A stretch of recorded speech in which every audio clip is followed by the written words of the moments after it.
Three things are happening simultaneously that have never occurred together before. Repossessions are rising before unemployment spikes. Prices are falling while mortgage rates remain high. And local councils are going bankrupt, unable to step in when conditions deteriorate.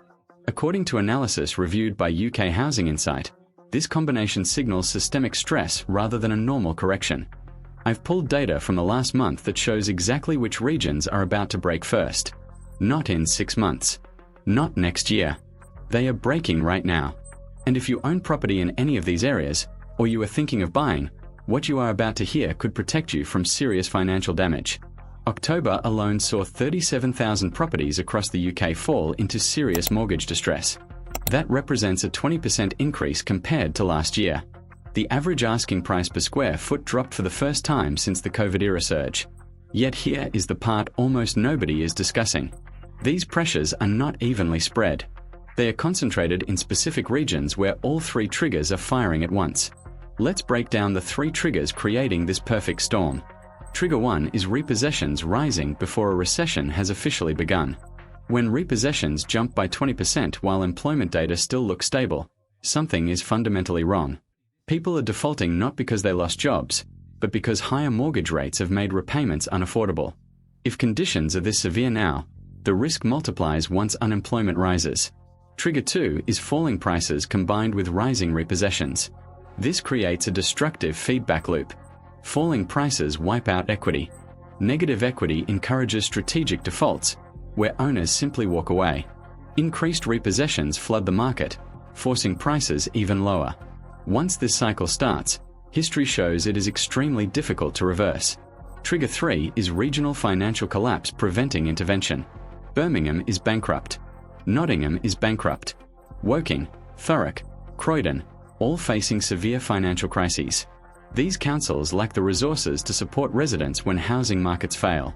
They struggle to deliver basic services.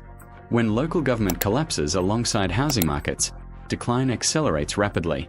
Now consider the 16 regions where all three triggers are already active. London's outer zones sit at the top of the list, and not in a positive way. These areas now show the highest mortgage stress rates in the country. As of October, 1 in every 800 households faces repossession. Barking and Dagenham, Croydon, Hounslow. These are not prime central London locations. They are commuter zones that only made sense when daily commuting was the norm. With hybrid working now permanent, these areas have lost their core value proposition. Why pay London prices to live 40 minutes from an office visited twice a week? Homes in these zones now take an average of 97 days to sell, the longest time frame of any major UK region. Inventory has surged 48% year-on-year in Croydon alone. This is not normal market turnover. This is distress-driven selling. What makes this situation even more damaging is the financial collapse of local councils. Croydon Council has effectively gone bankrupt after issuing a Section 114 notice, limiting spending to statutory services only. There is no meaningful support for struggling homeowners, no regeneration funding, only managed decline while property values continue to fall. Demographic data reveals the deeper issue. These outer London zones lost 73,000 residents last year, not to inner boroughs, but out of the capital entirely. Population outflows combined with unaffordable housing and failing councils have created cascading failure, where each problem intensifies the next. Birmingham is now experiencing something unprecedented. A major UK city entering bankruptcy while its property market simultaneously deteriorates. The city faces a £760 million financial shortfall. Council tax has risen by 21%, the legal maximum. Services have been stripped back to the bare minimum. This is not a short-term budget issue. It is a breakdown in municipal function. At the same time, Birmingham property repossessions have jumped 87% year-on-year. A city once promoted as a viable alternative to London is discovering that without functional local government, property values cannot remain stable. The data is brutal. The average time on market now sits at 83 days. Properties are selling for 15 to 20% below asking prices. New apartment developments in city centres are sitting half empty because buyers have effectively disappeared. Analysis highlighted on UK Housing Insight shows how fiscal stress is directly feeding into property collapse. Here's what connects the council funding crisis to housing market failure. When councils cannot deliver basic services, areas become less desirable. When areas lose appeal, prices fall. When prices fall in an overleveraged market, repossessions surge. Birmingham is now living through this cycle in real time. Manchester built for a boom that ended before many buildings were even completed. The city added around 14,000 new apartments over the past 3 years, expecting endless demand from tech workers and young professionals. Instead, it has been left with empty towers and increasingly desperate developers. Repossessions across Greater Manchester are up 93%. But the hidden disaster is even worse. Buy-to-let landlords are not selling properties. They are walking away entirely, handing keys back to banks because the numbers no longer stack up. Rental yields have fallen to around 3.5%, while mortgage rates remain close to 7%. Every month now runs at a loss. The same landlords who fueled Manchester's boom are actively fueling its collapse. The oversupply is staggering. Around 15% of city centre apartments are genuinely empty, not between tenants, but vacant. Developers know the situation is dire. 3 major schemes have been indefinitely postponed, effectively cancelled. When supply overwhelms demand to this extent, and repossessions accelerate, prices do not drift lower. They fall sharply. Manchester is heading for price drops of 25 to 30% at a minimum. Leeds and Bradford are economically linked, and both are deteriorating together. Leeds built its growth around financial services and office-based employment, both of which are shrinking. Office occupancy has fallen to around 40%, with major employers cutting staff or leaving entirely. The engine that supported property values has stalled. Bradford never fully recovered from the previous crash and is now being hit again. Repossessions are up 112%. Average sale prices are around 30% below peak, with some areas seeing falls of up to 40%. What makes West Yorkshire different is that the infrastructure meant to support recovery is no longer coming. Northern Powerhouse Rail has been delayed indefinitely. HS2 to Leeds has been cancelled. The investment that might have stabilised prices has evaporated. Without jobs, without investment, and without credible improvement plans, these cities face long-term decline. Not a sharp crash followed by recovery, but a slow erosion of property values over years. Wales is experiencing a market breakdown that is largely being ignored. Newport, Cardiff, and Swansea are all seeing repossession rates that would dominate headlines if they were in England. Newport alone is up 34% year on year. Wales has a unique structural problem. Second homes. English buyers pushed prices beyond local affordability. Now those second homeowners are panic selling. Holiday let regulations, council tax premiums, and local hostility have driven them out. Local buyers cannot afford the homes at current prices, while English buyers are no longer interested. As a result, properties simply sit on the market. The Welsh Government's response has been more regulation, higher taxes, and tighter restrictions, actively worsening the situation while claiming to help. It is economic vandalism dressed up as policy. Scotland, meanwhile, insists everything is fine, while Edinburgh and Glasgow markets quietly deteriorate. Repossessions in Edinburgh are up 78%, but Scottish law delays the process, masking the scale of the problem. The pressure is building beneath the surface. When it finally releases, the impact will be severe. Glasgow is in an even worse position. The city relies heavily on public sector employment, and those are exactly the jobs now being cut. The economic foundation supporting Glasgow's property market is being dismantled by budget reductions. Analysis referenced on UK Housing Insight shows how cities dependent on government spending are facing disproportionate housing stress. But Scotland has a unique additional problem: political uncertainty. No one knows whether there will be another independence referendum. No one knows what currency Scotland would use. No one knows how debt, pensions, or mortgages would be treated. That level of uncertainty destroys property markets. International buyers have already exited. English buyers will not touch it. Even Scottish buyers are hesitant to commit to 30-year mortgages when they are unsure which country they will be living in. Add in new rent controls and increasingly anti-landlord legislation, and the result is a perfect storm. Properties cannot be rented profitably and cannot be sold easily in a country with an uncertain political and economic future. Then comes the coastal catastrophe. Brighton, Bournemouth, Bristol. These coastal cities that boomed during COVID are now breaking down rapidly. They bet everything on remote workers choosing seaside living. For around 18 months, it worked. London salaries paired with beach views looked irresistible. Then reality returned. Remote work declined. London salaries once again required London presence. The migration reversed. Brighton repossessions are up 91%. Homes that sold for £700,000 in 2021 are now struggling to achieve £500,000. That is close to a 30% fall in just 3 years.